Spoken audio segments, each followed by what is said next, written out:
Hello, everyone. Michelle Sutherland here. I'm going to give you a minute to type in this link. I'd like all of you to sign in. This is how I will know who has attended today. Also, this is how I will be sending you your CEUs. I will also have this link up for you at the end of our presentation. But for now, I want you to go ahead and sign in. And while you're signing in on this link, I do want to tell you just a little bit about me. Again, my name is Michelle Sutherland. I'm the Director of Prevention Services here at the State Department of Education. I've been here since August 1st. Before that, I was the Student Advocacy Coordinator at Norman North High School in Norman, and before that, I was a middle school counselor for 5 years. So I am really passionate about what you do for a living, those of you out there, and this topic is important to me as well. We had a lot of students with mental health concerns that I would see as a counselor, and I know, just like you know, that if a student's mental health is not well, then it makes it really hard for them to attend class. So I'm very excited that you're here. I'm going to give you guys about 1 more minute to finish typing in this URL. Again, this will be at the end of our presentation as well, in case you don't get it all typed in. So I'm excited for all of you. I'm going to actually type it in for you so you can see it, hopefully. This is my first webinar here at the State Department, so if I do something squirrely, you'll have to forgive me, but I am excited about using this technology so you can sit at your desk and learn and not have to leave your building for half a day, because we all know how hard that is. That is the URL right there in the comments. So if you see that URL in the comments, that is what actually you do to sign in. Okay, we're going to get started. So this is what to do when you're concerned about a student's mental health. And really, what I want to tell you is the information that you're getting today is not just for your students. This information you're getting today could be applicable to a teacher or another school staff member, a parent, a guardian, a grandparent, a coworker, a peer, a friend, a neighbor. So there are many types of people you could use this information to help in your role, because as a counselor, people are kind of looking at you thinking you probably know a lot of this information. And you do probably know some of this, but you'll probably know a little bit more after today. So let's look at what is a mental disorder. A mental disorder or a mental illness is a diagnosable illness that affects a person's thinking, emotional state, and behavior, disrupts the person's ability to attend school and or work activities, carry out daily activities, and engage in satisfying relationships. So hopefully right now you all are each thinking of someone, maybe a student or maybe even a family member who is somebody that is having difficulty functioning in their daily life. And this is a person probably suffering from a mental health disorder. So mental health disorders are probably more than you even consider that they are, because I'm sure you guys all work with kids who have ADD or ADHD or ODD. Anxiety is super prevalent these days. I know, I think the statistic is somewhere in the 25% range of people can say that they have anxiety about something, also depression. Something that you might be starting to see, depending on what age you counsel, or bipolar disorder. You may see some phobias. Eating disorders are very prevalent. And substance abuse disorders are something that many of our, especially our middle school and high school counselors, and even some elementary school counselors are seeing in their caseload and with the kids that they see on a regular basis. So in the United States, those youth with a mental health disorder during adolescence, we're looking at these 2 columns of prevalence and with a severe impact. And the numbers totally don't add up, because you could have more than one disorder, and the severity could be different among each category. So look at that. Anxiety disorders. I was even low. 31.9% of our 13 to 18-year-olds are diagnosed with anxiety disorder, and 8.3% have a severe impact. And those are the kids who might have trouble being in school or staying in school, maybe kids with panic attacks that you've had to work with. We have behavior disorders at 19.1%, and man, I know how you must feel. There's 9.6 with a severe impact, and I know that it feels like the kids with severe behavior disorders are the kids who are taking up a lot of your time in your school districts, and that's true. So that's a pretty prevalent thing for you all. A mood disorder, prevalence is 14.3% with a severe impact of 11.2%. So you'll see how 11.2%, it's almost the whole number of kids with the mood disorder, so that's a pretty significant one. And substance abuse disorders, 11.4%. So if I were doing this live, I would ask you why you think substance use disorders don't have a severe impact for our 13 to 18-year-olds. And the answer is because anytime someone 18 or younger is using drugs or alcohol, then we consider it a severe impact. So because it's illegal, number one, and number two, their bodies aren't finished growing, their brains aren't finished developing. So that substance use disorders, severe, is pretty much anyone who has an issue with that. So look at that prevalence of depression among the United States youth by sex and age. So depression is more prominent in females than males. And when we look at the relevance of the age, you know, we see some depression starting as early as 12 years old and really even younger with some kids. But it really peaks at 16 years old, wanes just a little bit at 17, but it is a significant issue with our kids who are about to change into a huge new category in their life, kids who are about to leave high school, right? So they're getting their driver's license, they're feeling more independent, but they still have the restrictions of a mom and dad or a guardian on them, so that can be hard for them. And they also are about to go to college, and it's terrifying for a lot of kids to make that decision of where to go, the thought of being alone for the first time, or maybe it's that they don't know what they're going to do after they graduate. Maybe they're going to go to trade school, or maybe they don't know even what they want to do when they graduate from high school. It's a big unknown. So there's a lot of different reasons why this statistic could be this way, but it is a pretty prevalent thing. And one of you asked, you don't need to, do you need to sign in even if you're not getting CPUs? I would love for you to, but you don't have to. So the treatment. This statistic is pretty important. Only 41% of people with a mental illness use mental health services in any given year. So what that tells me is 59% of our population of people who have mental health issues are not seeking treatment. So those kids are the ones who are showing up in your office. They don't know why they can't concentrate. They don't know why they have racing thoughts. They don't know what a panic attack is. They might think they're dying. They're the kids who don't know what's happening in their heads, and it's really, really terrifying.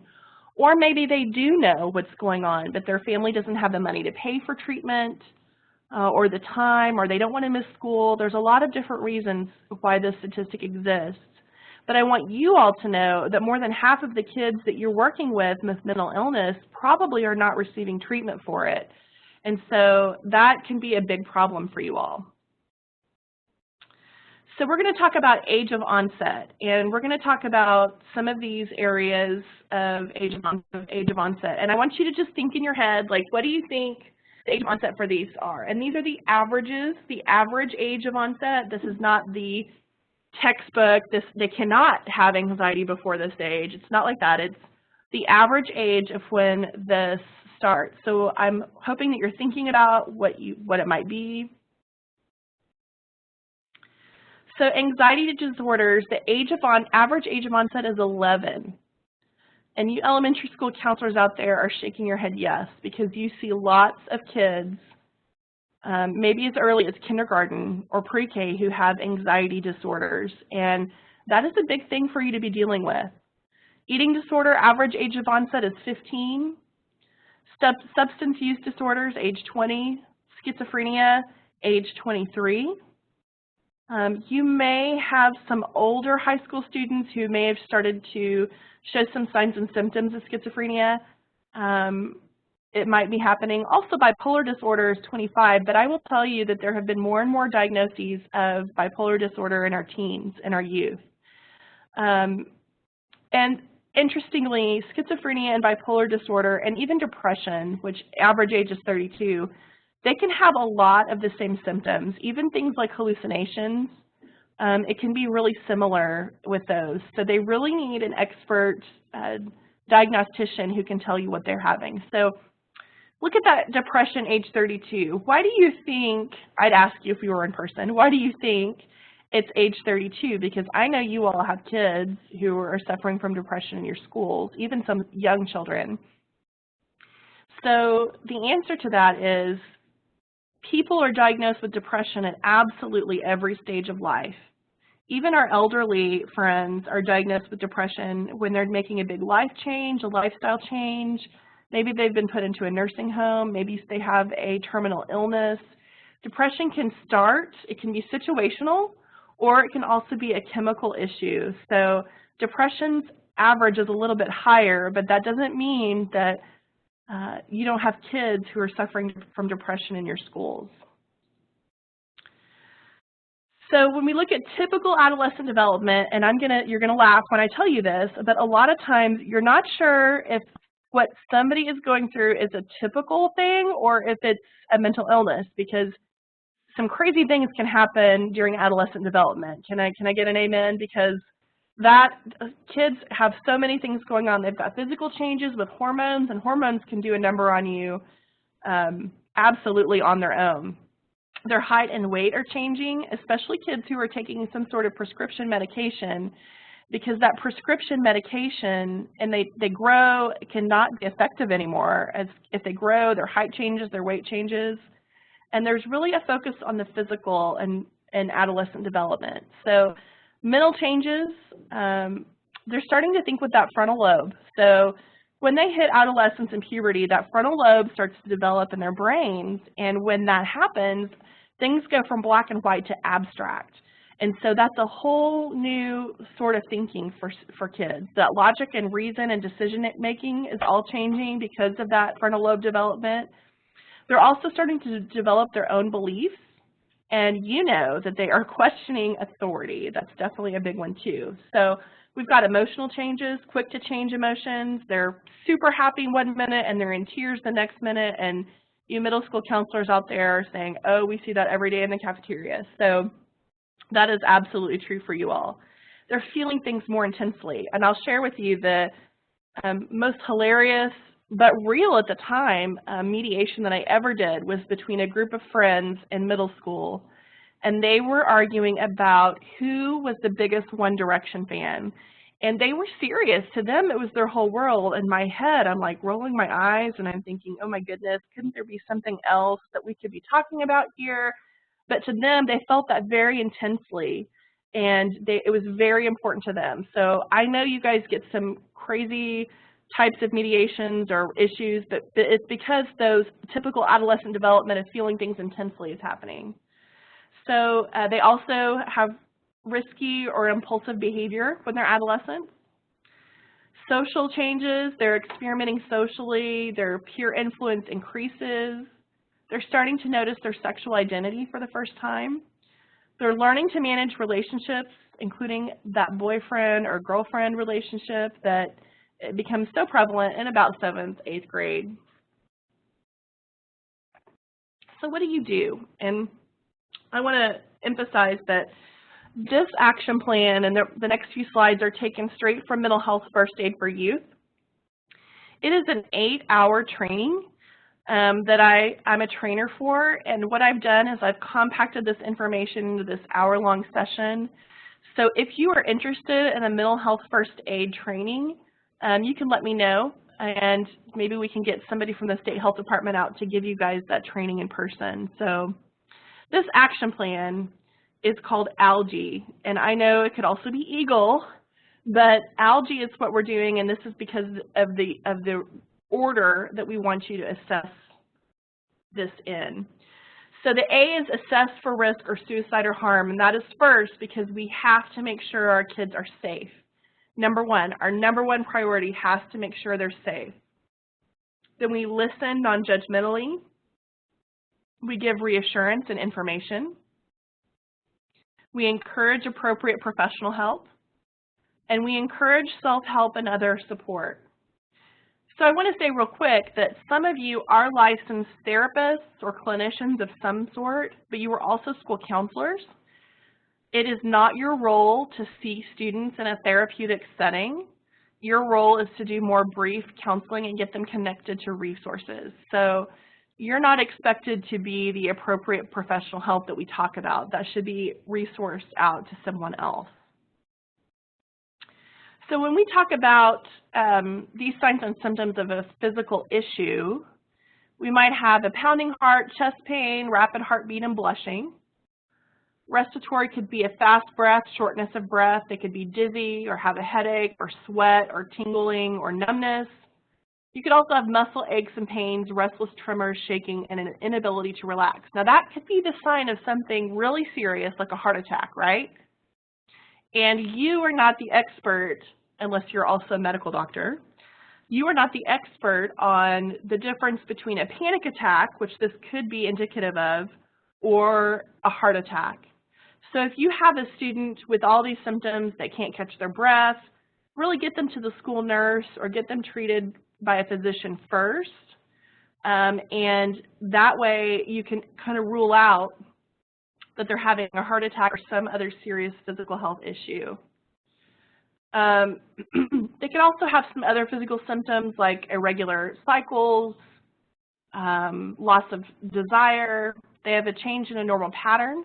Maybe they're eating a ton or not eating at all, or maybe they're sleeping a lot or a lot less. They're having trouble sleeping. Or maybe there's a big change in their appearance, and this is something you may notice, that you see just a normal kid who goes from taking care of themselves to all of a sudden not taking a shower in several days, not brushing their hair. Maybe their eyes look bloodshot and glassy. Maybe they gain a bunch of weight or lose a bunch of weight. All those could have a lot of reasons, but they also could be a sign or a symptom of a mental illness. Emotional symptoms, a depressed mood or mood swings, unrealistic excessive anxiety or guilt. Maybe they feel really guilty about something that has nothing to do with anything they could control. A lack of inhibition, hopelessness or helplessness, oversensitivity, or low self-esteem. We see a lot of low self-esteem, especially in our middle schoolers. Could be a sign of a mental illness, or it could be just a sign of adolescence. You kind of have to look at the signs and symptoms in coordination with each other. So with behavior, we have maybe frequent self-criticism or self-blame, pessimism, difficulty concentrating, indecisiveness. They have rigid or racing thoughts. They think that everybody sees them in a negative way, or they think that they're amazing and invincible. Maybe they're having delusions or hallucinations, really strange ideas, suspiciousness, or thoughts of death and suicide. You could also see crying spells, withdrawal from people who they really want to be around normally. They start not turning in their work, they're neglecting their responsibilities, they stop showing up to club meetings, they miss a lot of school, they're kind of in slow motion. They start using drugs or alcohol as kind of a self-medication. They have a big change in their energy level. Either really, really hyper and excited and lots of energy, or maybe no energy at all. Maybe they're going to extremes, that avoidance or phobic behavior, such as something like, opening a door with their shirt or a napkin, not wanting to be around someone specific. They show distress, they talk rapidly. Speaking of which, I hope I'm not talking too rapidly for you all. Let me know if you need me to slow down. Self-injury. Now, self-injury is an area that a lot of research has recently been done in, and a lot of there can be a lot of misconceptions about self-injury. So there are a whole lot of reasons why people self-injure, and there are really a lot of ways that people self-injure. So we're talking about some of the things I've seen is hair pulling, cutting, burning, burning with like a flame. Sometimes kids burn with an eraser. Sometimes they bite the insides of their cheeks until they bleed, or their lips. They maybe punch a wall. There's all kinds of ways kids could be self-injuring. So they also self-injure in a lot of different places. Sometimes they're out in the open, and sometimes they're not. Sometimes they're on their stomach or their thighs or their feet, places that you might not see. So self-injury is not a direct correlation to being suicidal, and that is a big misconception. A lot of people think if kids are self-injuring, they are absolutely suicidal, and that's just not true. Some of the reasons people self-injure could be they want people to see the outside pain that they feel inside. Sometimes it's a real impulsive thing. I think for a couple of years it was kind of a trend where I would have several students say, well, I told so-and-so that if they self-injured, then I was going to self-injure too, just to keep them from doing it. But then what you had was two kids who've self-injured. So what you're looking for with self-injury: unexplained or oddly explained cuts. I get a lot of, oh, I climbed a tree and a tree scratched me, or the cat or the dog scratched me. But if they're linear and pretty, if they look like they've done it to themselves, they maybe did. Some will cut on their wrists and intentionally pull their sleeves up so you see it, and usually that's a cry for help, and then some kids will really try to hide it. So if they're wearing, I noticed a lot of my students would wear a bunch of bangles or wrist bracelets, and that always would make me ask them, hey, can you move your, let me see below your bracelets and see what's going on there. Maybe they've got bandages or long sleeves and pants in hot weather. Whatever those are, don't be afraid to ask them to show you or tell you, or just ask straight up, hey, are you hurting yourself? So let's talk about some typical stages versus warning signs. So the typical stage of adolescence versus potential warning signs that there is a problem. And the severity of the change is going to be really important in this example. So a typical adolescent behavior would be withdrawing from family and friends to spend more time with friends. So they don't want to be with mom and dad anymore so much, but they really want to be with their friends. That's totally normal. A potential warning sign is if they're withdrawing from friends, family, and social activities, things that they wanted to do normally. That could be concerning.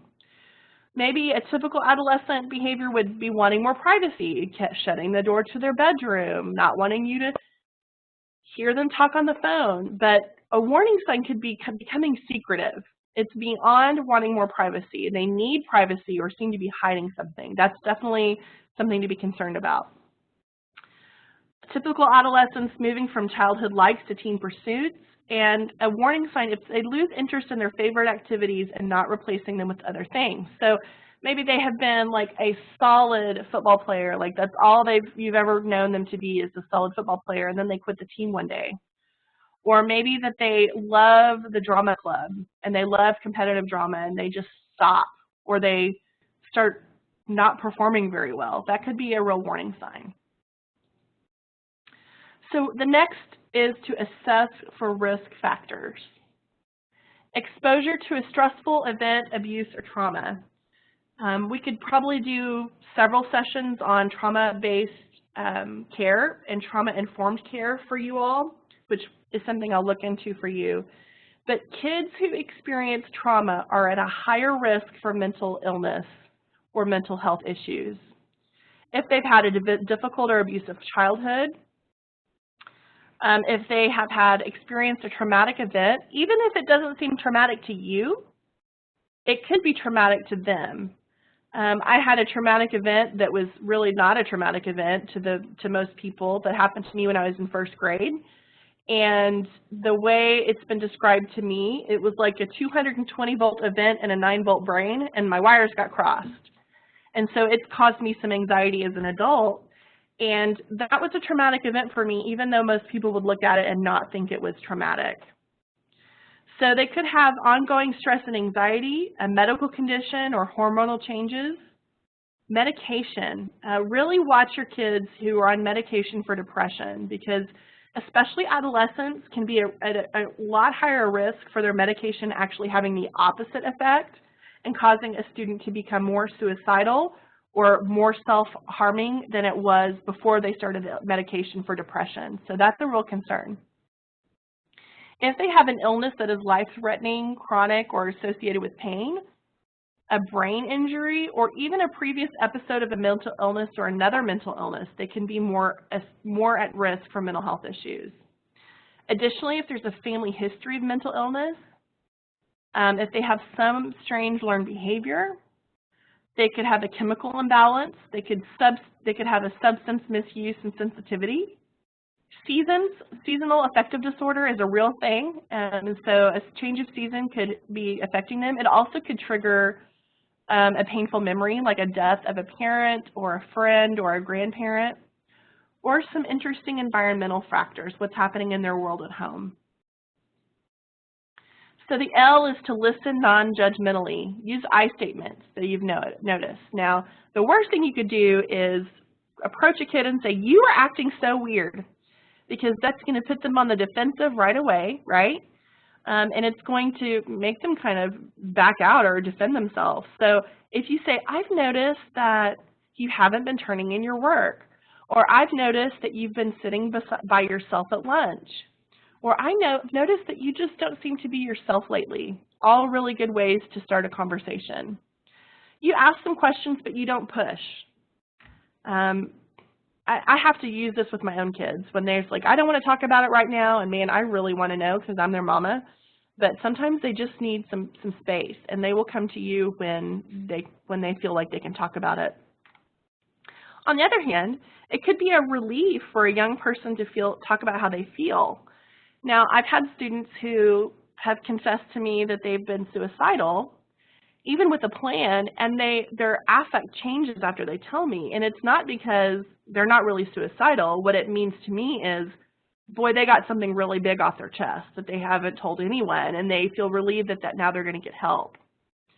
And remember, it's about them and not us. So avoid telling stories about yourself or comparing them to yourself. Avoid that, because they just don't care. They're really self-centered at their age, and that's okay, especially if they're having a hard time. So refrain from telling your stories just about yourself. I have a great video that I'm going to show you. If I can figure out how to do it, I think I can. Okay, this is my favorite video I show in every single presentation I give on empathy.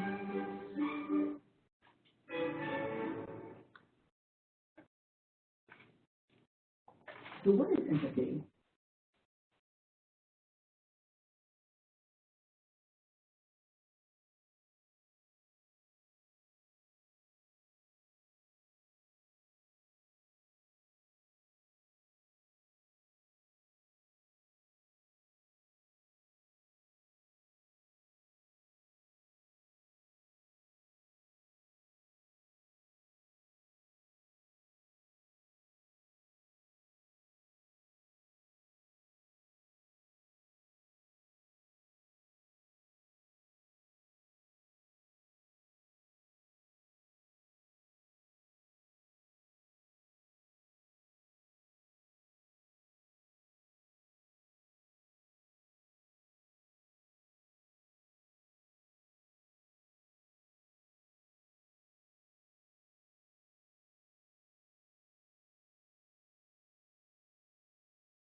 Well, I totally love that video because it gives the best information on empathy and what empathy really is. And sometimes all you can say to a kid who tells you something really crushing is, I don't know what to say. And that's okay to say that sometimes and just say, I'm just glad you told me, I'm here for you. So crawling in that hole with them is the best thing you can do and not offer them a sandwich. So give reassurance and information. Be genuine and respectful. Be careful about using slang. Now, it's okay for me to tell my best friends, hey, you guys are my peeps. But for you to use that with a kid, they're going to probably roll their eyes at you because you're going to probably not use that slang correctly. So be really careful about it. Now, if you're trying to make them laugh and get some laughter out of them, then go for it. But be really careful about using it, especially in a serious moment. Be comfortable with silence. I think this is a huge, huge skill that we don't use enough and one that I've really had to practice. So when somebody isn't really wanting to talk or I'm expecting them to tell me more, sometimes the best thing I can do is just sit there in silence. And silence makes people uncomfortable. But sometimes it's exactly what you need because if you're quiet, they're going to fill that space. So be in the present with them without comparing to your own youth. We talked about that a little bit. Be aware that the young person's feelings are very real. It's like those group of girls who were in a big fight about One Direction. To me, it was ridiculous, but to them, it was their whole world. It was very real. Be accepting, even though you may not agree. And folks, this is a big one. You may have some personal feelings about what they're doing, their sexual identity, about their religion, their faith, who they're friends with, all of those things. But the bottom line is your opinion does not matter. It does not matter at all. All you're there to do is support them and care for them and help them. And your opinion is totally irrelevant to their situation. So please keep it out of what's happening. If you have a major conflict, see if there's somebody else who could help that child so they can get someone who is maybe not having such a hard time helping them. Be aware of your facial expressions. The worst thing you can do, I would love to give you a physical display of this, but imagine me with a super shocked look on my face. The worst thing you can do is somebody tells you something and you look shocked, or like it's awful, or your face distorts and twists in horror. That is going to make them feel really bad. So really, I'm a very expressive person with my face and my body language, so you have to be really careful. Be positive with your feedback, as positive as you can be. And sometimes the most positive thing you can say is, thank you so much for telling me that. Maybe there's not a lot to be positive about. And be helpful with language without telling them how they should feel. So, well, for an example of that would be, well, you're only in 7th grade, and I'm sorry your boyfriend broke up with you. I mean, you're not even going to think about him when you're my age. And that's not helpful to them, because to them at the moment, that is their whole world. So encouraging appropriate professional help. And again, this does not mean you. This means people in your community who might be able to reach out and help them professionally.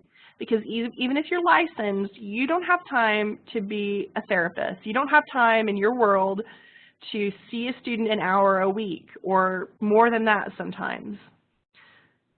Up to 90% of individuals with mental health disorders are treatable. That's a really positive statistic. Most people can get help.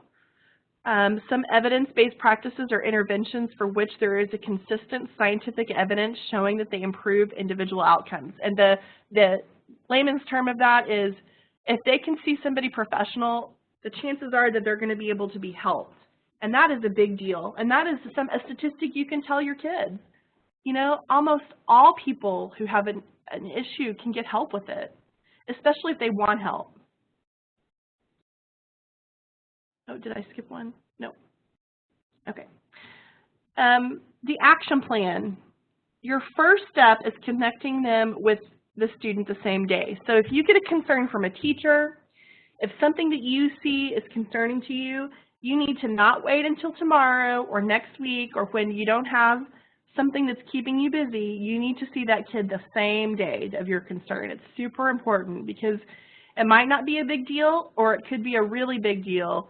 And if you knew about it and you didn't see them, you could have some big problems in your future. So let them know they're not alone. There are several types of professionals who could help. And depending on what the student tells you, you may be required to call home. What does that mean, Michelle?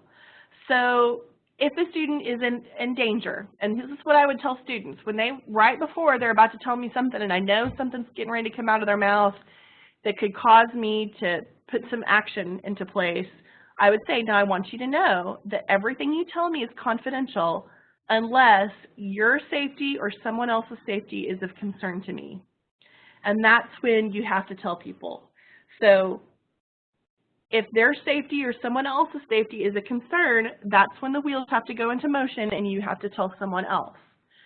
So I always give that disclaimer to my students and they would know. Sometimes I'd start to tell them that and they'd be like, yeah, Mrs. Sutherland, we know.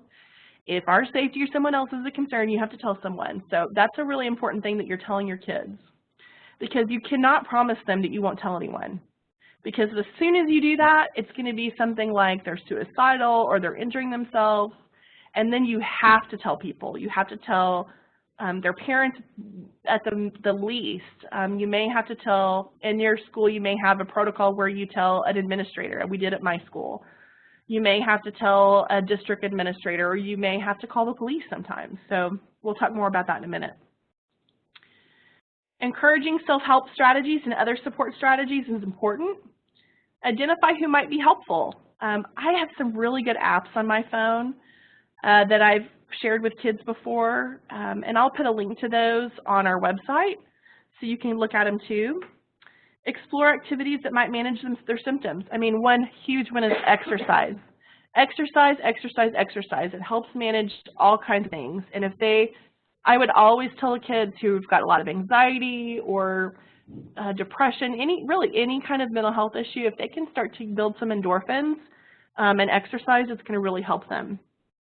Find a strategy that interests the young person.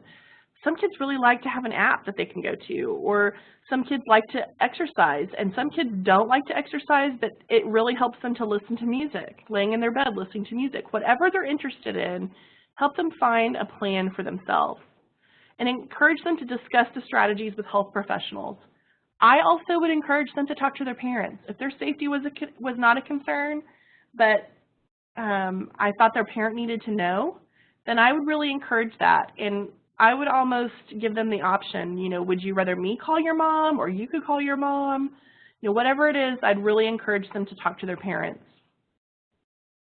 Now the big one, folks, is assessing for risk of suicide or harm. We could do a whole different session on this, on just suicide or self-harm. So I'm going to move through this, but this is really important things. And I do have some resources for you about this that I'll show you in just a minute. Important signs that a person may be suicidal. They're threatening to hurt themselves or kill themselves. Even if it's just I just want to die or I just wish I'd never been born. Those threats have got to be taken seriously. They're seeking access to things like pills or weapons or other means. They're talking, writing, or drawing about death, dying, or suicide. I've had more than one time, many times, an English teacher will bring me something that they're concerned about. And sometimes it's nothing. Sometimes we just have a kid who's kind of dark and has a dark personality, but a lot of times it's not. It's a lot more than that, and you always have to follow up on it. I think expressing hopelessness is a really big one for me. That's one question I would always ask a kid when I thought they might be suicidal. What do you have hope for? What are you looking forward to? And when they didn't have hope or they weren't looking forward to anything, then I knew we had a real problem. Maybe having rage or anger or seeking revenge, acting reckless or engaging in really risky activities like driving their car really fast down a road or climbing a water tower, things that might just seem super risky to you. Or if they feel trapped in a situation, that could also be an indication of suicide or harm. And some other signs, increasing drug or alcohol use, or the beginning of drug or alcohol use in a kid who's been clean their whole life. Withdrawing from family or friends, a dramatic mood change. And that could be, I want to point out to you, that could be either a big depression, or it could be they've been long-term depressed and all of a sudden be excited or happy. That happened to me actually the first time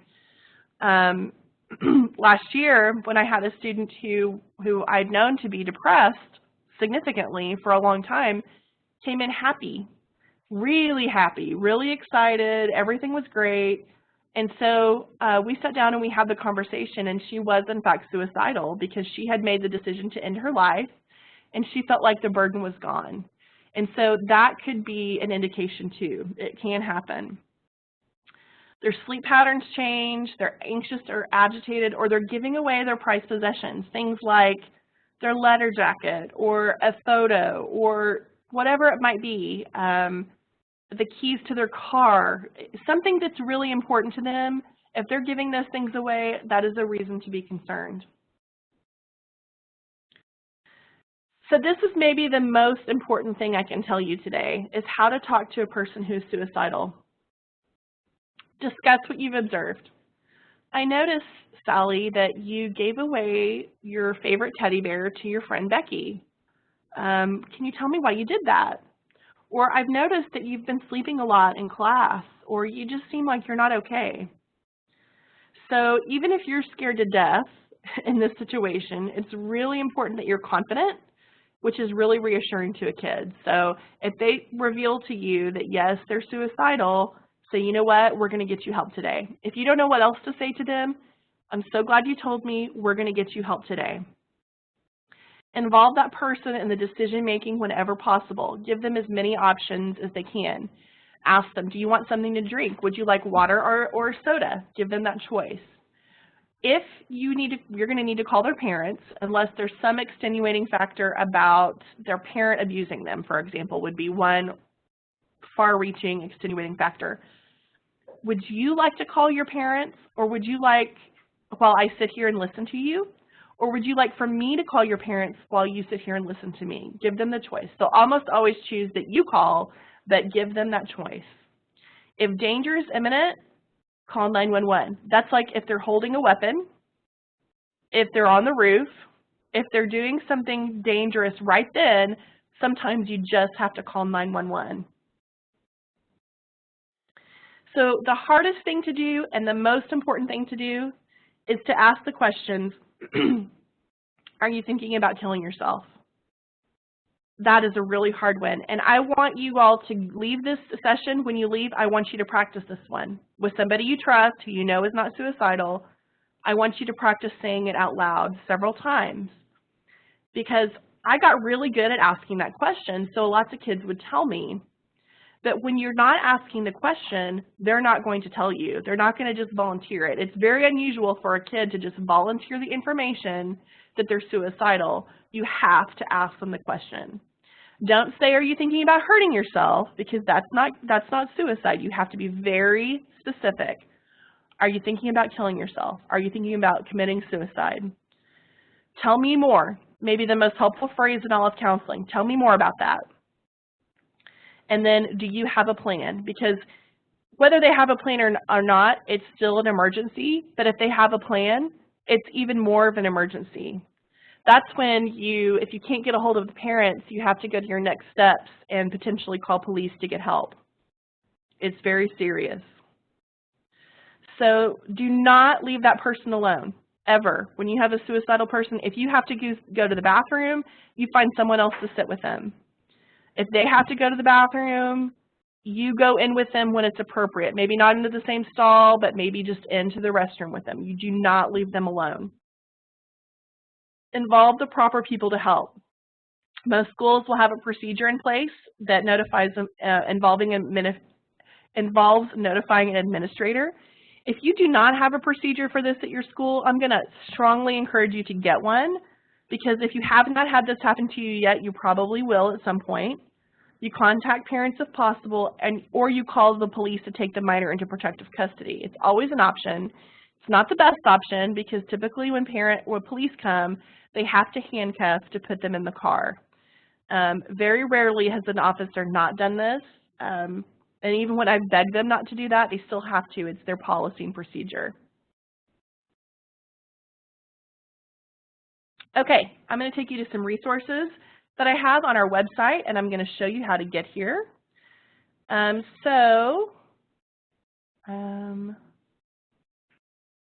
Here we go. So this is our website, State Department of Ed. It's ste.ok.gov/SDE. So you're on our website, and you go under Services to Educator Effectiveness.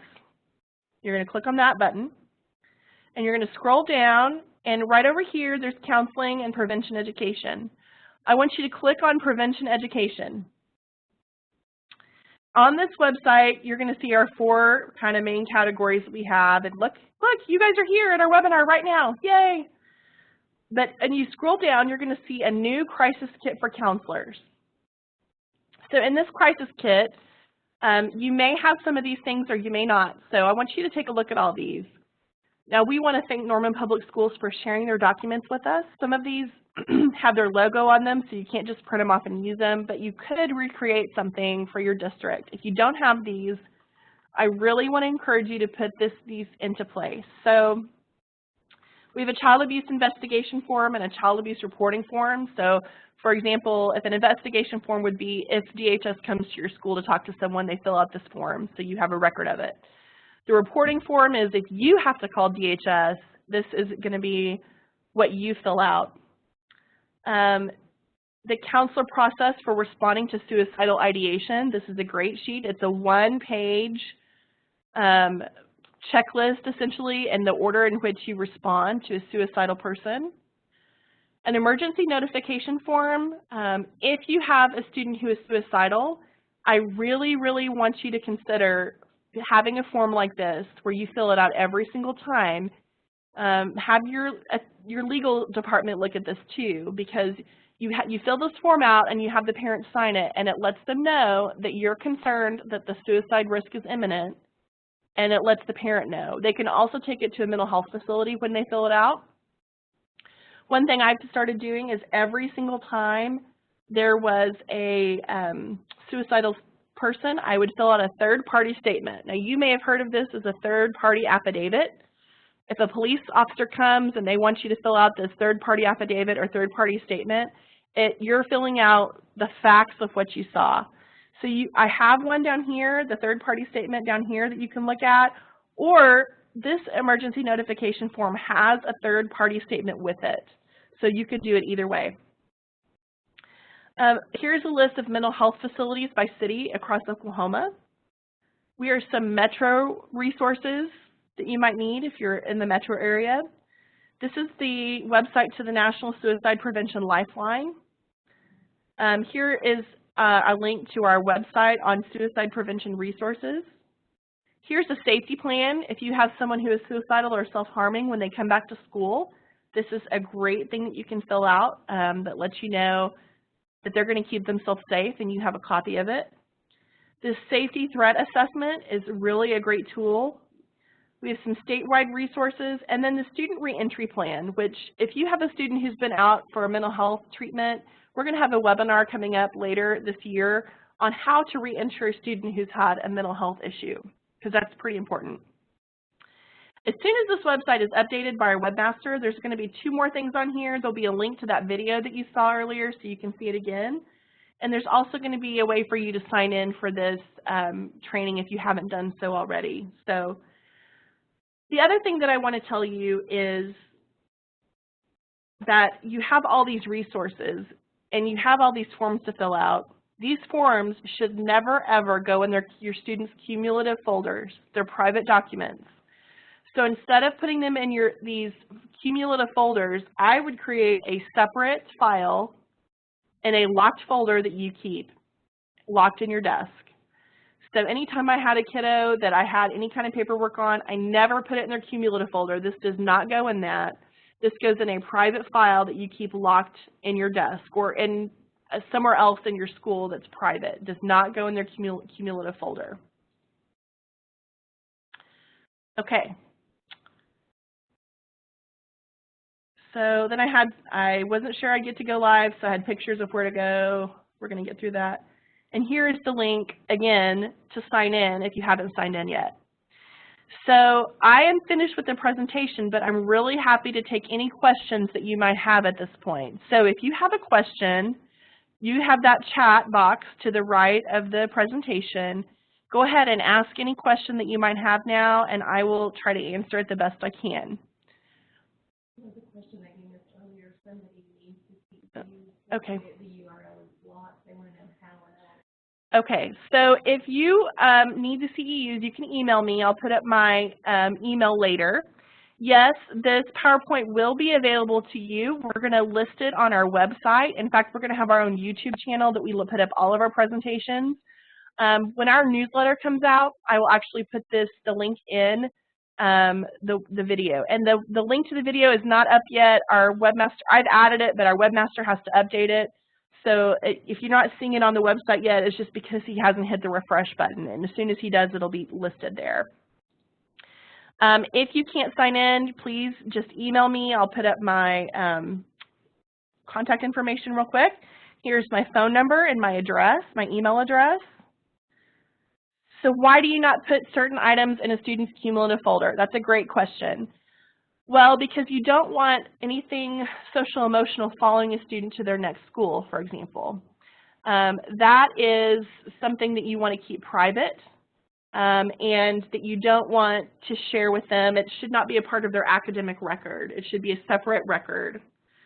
So, okay, somebody asked me to share the apps that I mentioned. Let me get to them on my phone where I can tell you what they are. Okay, one of them is called Virtual Hope Chest.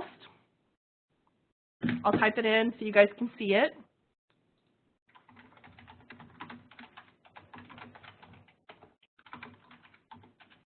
One of them is called Safety Net, and that is actually one that they can create a safety plan on their own. Another one is their mood journal.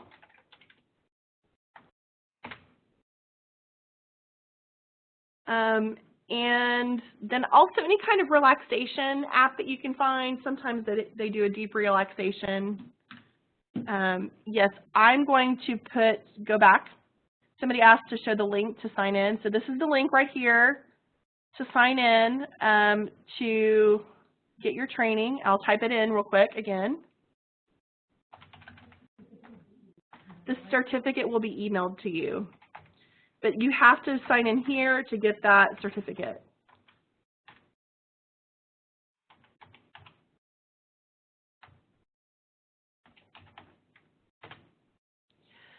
While I don't need CEUs, I would like something to show for professional development. Okay, that's great. I will create a certificate and send those both out, a professional development certificate and a certificate for CEUs. So I will send those both out to you when you sign in. So please sign in so I have that. Yes, the website with the PowerPoint that we've just done today will be on the Oklahoma State Department website. It will be under the Prevention tab, and we'll actually have our own channel. So I'll try to get that up today. I'm not sure what all I need to do to make that happen, but I'll do my best to get that up today. Any other questions from you guys? You guys have been a great audience. We're so glad that you came. I'm super excited that you all came and learned today. I hope this information was helpful. You can also expect in the next day or two to get an evaluation, a brief evaluation, and it would really, really help me if you all would fill out the evaluation so I know how I can do better next time. And I also can learn about what kind of trainings you might want in the future. So I'm getting something from some that says there are some schools and districts that put in their acknowledgement form that the student must be seen by a medical professional before returning to school. How are they able to require that? It scares me to do that. It is a scary thing to do that. We were not able to require that. We were able to ask for that, and it's a slippery slope. I'm not a legal expert, so I would encourage you to talk to your legal department about that. But that is something that is kind of a slippery slope. I don't know how some schools do that. We never did, but that doesn't mean it can't be done. I would make sure that you ask your legal department about that. How often do you recommend following up on suicidal students? Well, there's a lot of different ways that could look, and it would depend on the student. One thing you could do would be doing a check-in, check-out with them, where they check in with you in the morning and check out with you at the end of the day if you feel like you're going to need a daily check-in and check-out. One thing you could do is just touch base with them weekly. Some students, it's sort of an anomaly, and you know it whenever they're suicidal, and it's a one-time thing, and you don't have to check in probably as often, maybe once a month. But whatever that student needs, just build it to whatever they need. They can also have someone else, like a teacher that they trust or an administrator even that they check in with. That would also be a really appropriate person to check in with. So what other questions do you might have? And that training that we're going to do coming up on how to re-enter a student who's had a mental health crisis is going to talk, the whole training is going to be on that. So I really encourage you all to tune into that one if you have more questions on that re-entry process. Any other questions?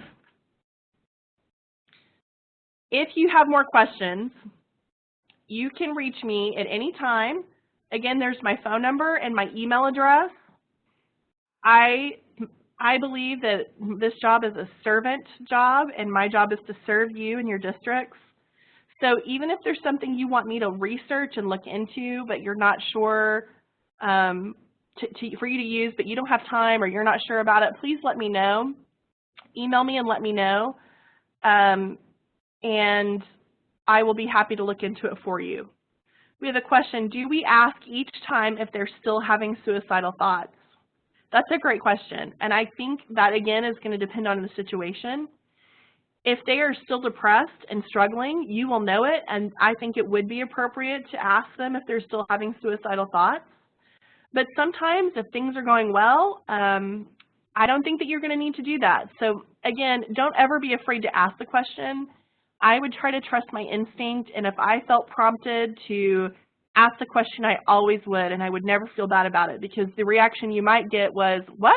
No, I'm fine, and that's okay. I'd rather have that reaction than a, why did nobody ask that question? So you're welcome. All the thank yous, you're welcome. This question is, when we get a transfer student and they send the cumulative folder, sometimes we get all the information in the cumulative folder, like their psych evaluations and dismissal papers. Do we need to take those papers and start a new folder? I would say ask your legal department, but I would say yes. So I would say yes on that. It would be appropriate if you transfer a student to send that file folder along separately from their cumulative folder, but I would talk to your legal department to make sure. So